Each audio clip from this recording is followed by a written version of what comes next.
गुरु प्रताप से प्राप्त नाम। प्रभु का नाम और प्रभु अभिन्न रूप है। जैसे प्रभु में अनंत शक्ति है, ऐसे नाम में अनंत शक्ति है। जैसे प्रभु महान ऐश्वर्य वैभव संपन्न है, ऐसे नाम महान ऐश्वर्य वैभव संपन्न है। हमारे प्रभु के नाम सब महान महिमामय हैं। किसी भी नाम की, कोई भी नाम जापक अन्य नामों की निंदा न करे, नहीं तो जो नाम जप करता है उसका प्रभाव नहीं पड़ पाएगा। सिद्धांत को समझिए। जो नाम तुम्हें गुरुदेव ने दिया है, विशेष प्रिय हो जाना चाहिए, रुचिकर हो जाना चाहिए, उसी का जप और कीर्तन किया जाए। भगवान नाम सब कुछ इसमें भरा हुआ है। समस्त अभीष्ट मनोरथों की सिद्धि नाम जप से प्राप्त हो जाएगी। तो एक ही नाम रखा जाता है, बहुत नाम क्यों रखे गए? बोले विभिन्न रुचियों के कारण, विभिन्न भावों के कारण भगवान अवतार विभिन्न लेते हैं और उनके नाम भी भिन्न भिन्न होते हैं, लेकिन फल सबका भगवत प्राप्ति ही है। इसलिए जो गुरु नाम दे उसमें प्रियता करो, उसमें रुचि करो, उसको निरंतर जपो। सतयुग में जब सैकड़ों यज्ञ की जाती थी, तो उन सैकड़ों यज्ञों का जो फल होता था वो सारा का सारा कलयुग में नाम जप से प्राप्त हो जाता है, नाम कीर्तन से प्राप्त। बड़ा प्रभाव महिमा में कलयुग का इस बात पे है कि ये नाम जप से बहुत जल्दी सिद्धि प्राप्त कराता है। सतयुग में भगवत प्राप्ति का प्रधान साधन ध्यान, त्रेता में विशेष विशेष यज्ञ, द्वापर में भगवान की पूजा पद्धति से भगवान की प्राप्ति, लेकिन कलयुग में केवल नाम जप नाम कीर्तन से भगवत प्राप्ति, समस्त पापों का शमन और भगवत प्राप्ति। बड़े सौभाग्यशाली वो जन हैं जिनको भगवान के नाम के स्मरण की वृत्ति आ गई, या भगवान का नाम जप करने की जो प्रेरणा देते हैं, जो स्मरण करते हैं और स्मरण कराते हैं। बड़े सौभाग्यशाली हैं जो भगवान नाम जप स्वयं करते हैं और दूसरों से नाम जप कराते हैं। इस कलिकाल रूपी दुष्ट सर्प ने सबको डस लिया है। इसकी पहचान के हमारे ऊपर कलयुग का विष चढ़ गया कि नहीं? व्यभिचार, झूठ बोलना, हिंसा, मांस खाना, जुआ खेलना, छल कपट करना, चोरी, स्वर्ण चोरी, इधर उधर से किसी भी तरह छल कपट करके धन को एकत्रित करना, ये सब कलयुग के दोष हैं। मदिरा पान करना, ये उसके सब दोष हैं। अगर इनमें से कोई भी झूठ, कपट, छल, हिंसा, चोरी, बेविचार, मांस खाना, शराब पीना, जुआ खेलना, किसी भी तरह का जुआ, वो सब कलयुग का प्रभाव आ चुका है। तो हमें लगता है चाहे जितना सावधान हो, एक दोस्त तो आ ही जाता है झूठ बोलना, झूठ बोलना। और एक आया तो उसकी ऑफिस तैयार है, वो आके बैठ जाएगा। तीखी दाढ़ वाले महान विष फेंकने वाले इस कलयुग रूपी सर्प ने सबको डसने की कोशिश की।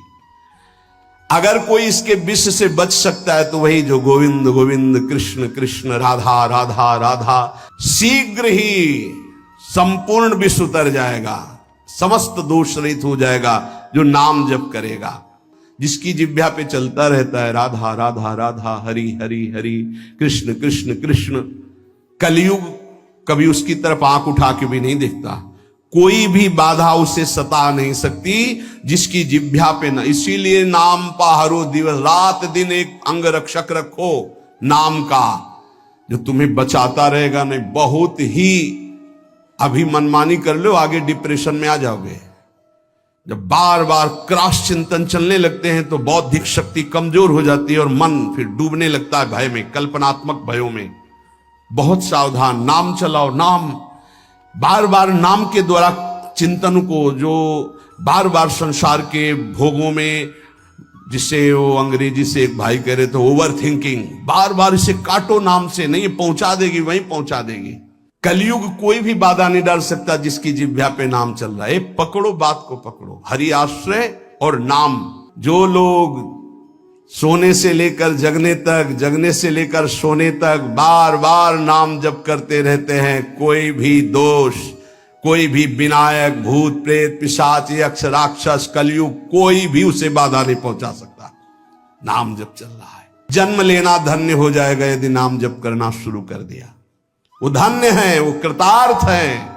उन्होंने सारे तीर्थ अवगाहन कर लिए, सारे पुण्य कर लिए, सारे दान कर लिए, जो अपने इस जन्म में नियम ले लिया कि अब नाम जप करूंगा, जीवन का पाने योग्य परम फल अपने आप तुम्हारी झोली में आ जाएगा। तुम्हें बस राधा राधा राधा राधा जपना है, भगवदाश्रय और नाम जप, इससे निश्चित परम कल्याण परम मंगल हो जाएगा। बस मन लगे ना लगे, राधा राधा राधा, मन की चक्कर में मत पड़ो। ये 2-4 बार नाम जप करेगा फिर भाग जाएगा। जबान से चलो, जबान से नाम जप करो। नाम जी ही जप जा गए जोगी, राधा राधा राधा, हमें फल फूल नहीं, ये राधा राधा बोल रहे हैं, कोई विघ्न हमें परास्त नहीं कर पाएगा। हम ये नहीं कहते आएगा नहीं, परास्त नहीं कर पाएगा। और धीरे धीरे जब मन पकड़ लेगा नाम, बस परम लाभ प्राप्त हो जाएगा। जब हृदय से नाम चलता है तब वो भगवत साक्षात्कार की योग्यता आ जाती है।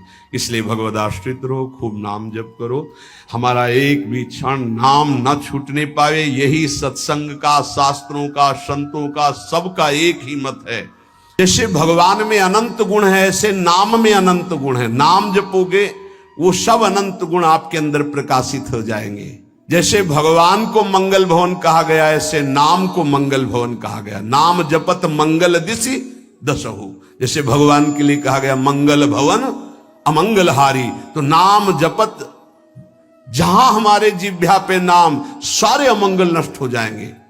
मंगल दिशि दसहु, 10 दिशाओं में कहीं भी हो, नाम चल रहा है, मंगल ही होगा। ये नाम रूपी अमृत का त्याग कर, ये जो हम लोग विषय रूपी विष पी रहे हैं, इसलिए हमारी दुर्गति हो रही है। बुद्धिमान मनुष्य से ये प्रार्थना है, बुद्धिमान इसलिए कि वही बुद्धिमान जो हमारी प्रार्थना सुनेगा। ये जीवन पुरुषार्थ करने के लिए मिला है। पुरुषार्थ है एक बात का, जिह्वा पे नाम और शरीर से जो आपका कर्तव्य है वो कर्तव्य कीजिए। लेकिन जीवन जीने के लिए कर्तव्य होता है और जीवन की पूर्णता के लिए नाम होता है। अगर जीने के लिए ही केवल कर रहे हो और जो मिला उससे जी रहे हो, तो जी किसके लिए रहे हो? बस ये अधूरी बात पूरी कर लो। अपने कर्तव्य का पालन और भगवान नाम जिह्वा पे अगर आदर सहित कहीं तुम नाम जप करने लगे, तो आप जान लीजिए कि अब आपका निश्चित उद्धार हो जाएगा। कोई भी दुख आपको फंसा नहीं पाएगा। जब तक तुम्हारे अंदर नाम के प्रतिभाव नहीं आ रहा है, तभी तक ये आपत्ति विपत्तियां आपको घेरे हुए हैं। आपत्ति विपत्तियों में फंसकर हम जिससे आपत्ति विपत्तियां आ रही वही पाप कर्म और करते जाते हैं। और जबकि आपत्ति विपत्ति के नाश का उपाय हरि स्मृति सर्व विपद विमोक्षणम, यदि हम हरि का स्मरण करने लगे तो हर विपत्ति से लड़ सकते हैं, हर आपत्ति से हम लड़कर निकल सकते हैं। लेकिन हमारे द्वारा आपत्ति विपत्ति आने पर और पाप कर्म होने लगते हैं, जिससे और दुख में डूब जाए। मूर्खता हमारी बुद्धि में बैठ गई है। जब तक प्रभु का नाम जपने की बात आप अपने हृदय में नहीं लाते, तब तक अन्य कोई साधन आपको दुखों से नहीं बचा सकता। पक्का मानो, ये किसी पक्षपात की बात नहीं है। ये माया का भ्रम, इसके द्वारा प्रकट किया हुआ भेद, ये किसी और साधन से नहीं छूटता है। ये आवागमन चक्र से मुक्ति नहीं मिलती है। जो निरंतर नाम जपना स्वीकार कर लिया, वही इस माया चक्र से मुक्त हो जाता है। नहीं तो बिना पानी के डूब के मर गए। माया ने बिना पानी के डुबा के मार दिया। प्रयास तो तू कर रहा है सुख के लिए, लेकिन पूरी आयु गंवा दिया, कभी सुख नहीं मिला। खाली धंधा तुम्हारा चलता रहा, फल कुछ नहीं मिला। क्यों? बोले बिना गुरु के ये तुम्हारी दुर्दशा हो गई। यदि गुरु का वाणी जो शब्द है उसको पकड़ लिया होता तो तेरी अब तक मुक्ति हो गई होती। अरे अंधे, ये माया की धुंध ऐसी फैली हुई है, इससे निकल पाना बड़ा कठिन है। नाम का आश्रय ले ले, जो मायातीत है, निरंजन है, जो परम सत्य, वो तुम्हारे हृदय में बैठा हुआ है। यदि तू अपने हृदय में नाम चला ले तो तेरा परिचय बन जाएगा। फिर अंतर और बाहर जिधर दृष्टि जाएगी वो एक ही दिखाई देगा। नानक साहब कह रहे कोई दूजा नहीं है देखा है, जो बाहर है वही अंतर, जो अंतर वही बाहर है। यदि किसी सम्राट के महान वैभव, खजाने में असंख्य धन हो और आपको पता ना चले और आप उसी के पास रहते हो और 1-1 रुपए मांगते हो, फुटपाथ में खड़े हुए, पास में खजाना जमा है, किसी वैभवशाली सम्राट का खजाना है, वो भी छोड़े हुए, कोई भी ले सकता है, पर पता ही नहीं कि इसके अंदर खजाना है, और वही खड़े फुटपाथ में 1-1 रुपया मांग रहा है। ऐसे ही भगवान ने अपना सारा खजाना नाम में रख के छोड़ दिया। नाम रूपी खजाने में भगवान की अनंत शक्ति, अनंत वैभव, ऐश्वर्य छुपा हुआ है, पर ये जीव माया के फुटपाथ में खड़ा होकर वासनाओं की भीख मांग रहा है, और सच्चिदानंद सुख भरा हुआ नाम का खजाना पास है। अगर उसका परिचय कर ले, राधा राधा राधा, कृष्ण कृष्ण कृष्ण, हरि हरि हरि, वो माला माल हो जाए।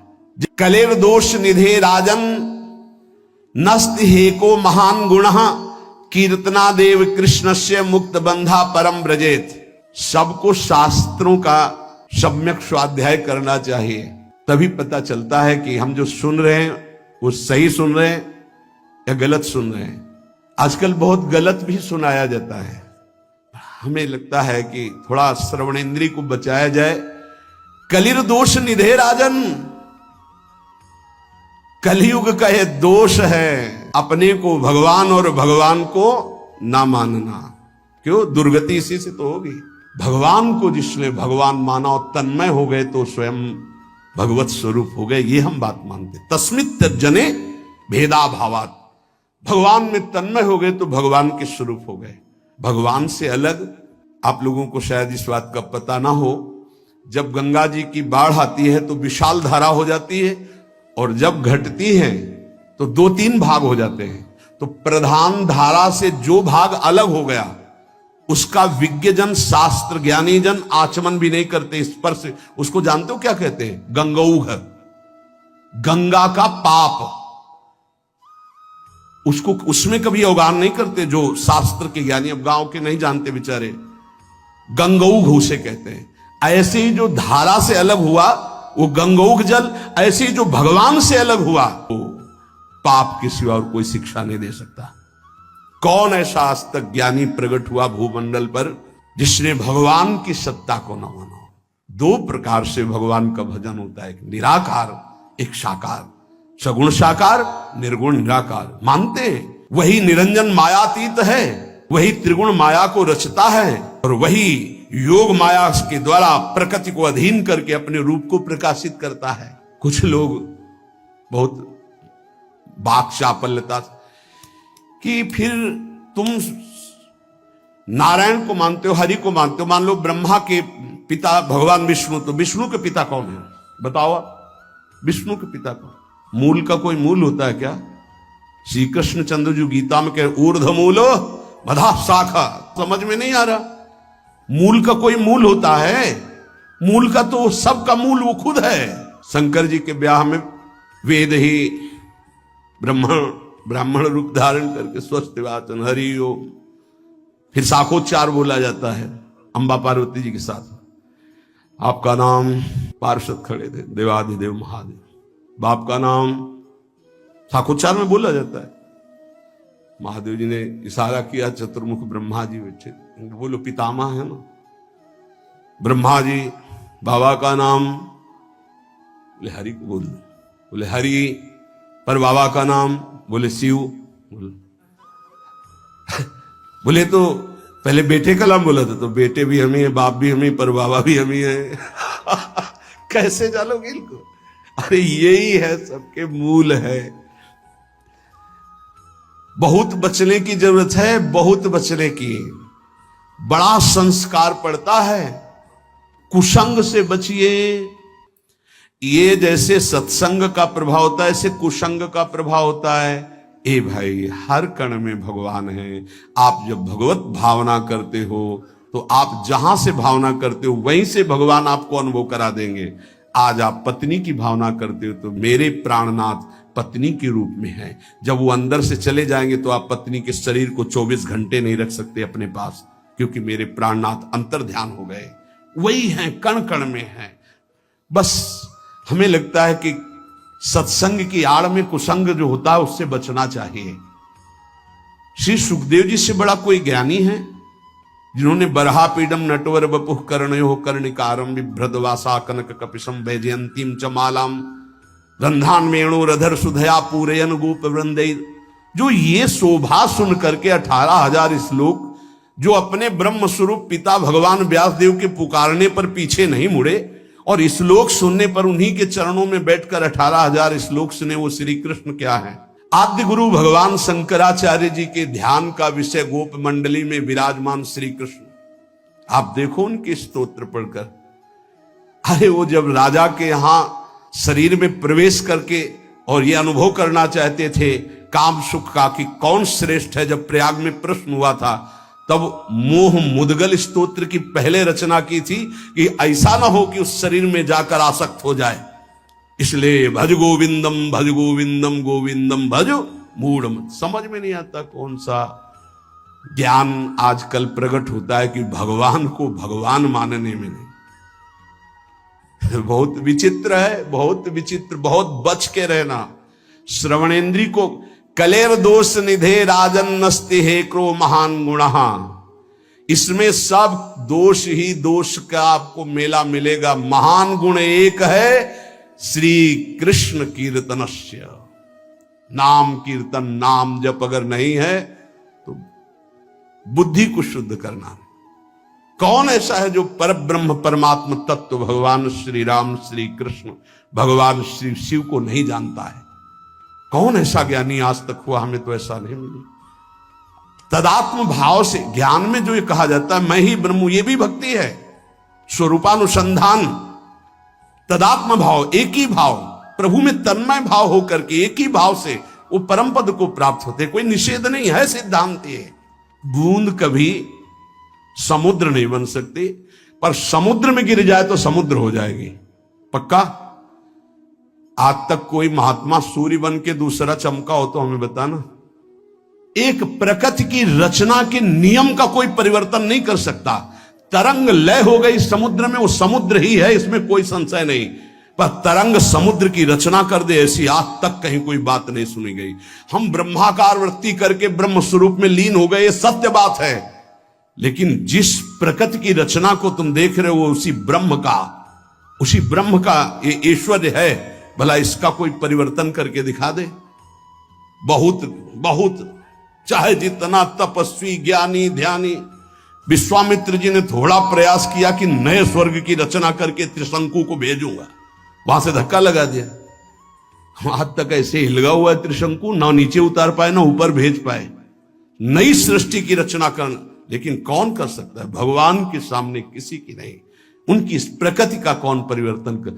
ऐसे ऐसे महात्मा हुए, समुद्र को अंजुली में पी गए, लेकिन परिवर्तन कर सकते हैं? रात दिन पूरी प्रकृति का परिवर्तन है। उस ब्रह्म का चिंतन करके उसमें लीन हुआ जाता है।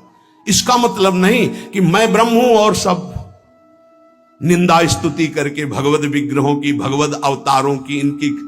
ऐसा नहीं कि भगवत अवतार का उपासना करने वाला निराकार तत्व को नहीं जानता है, ऐसा ना समझा जाए।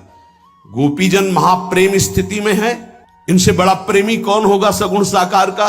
आप केवल यशोदानंदन नहीं है, मैं जानती हूं आप सबके हृदय में विराजमान आत्म तत्व है। क्या आत्म तत्व? किस रूप में? निराकार। आप सबके हृदयों में विराजमान। कौन सा ऐसा भक्त है जिसको ये ज्ञान ना हो जाता हो?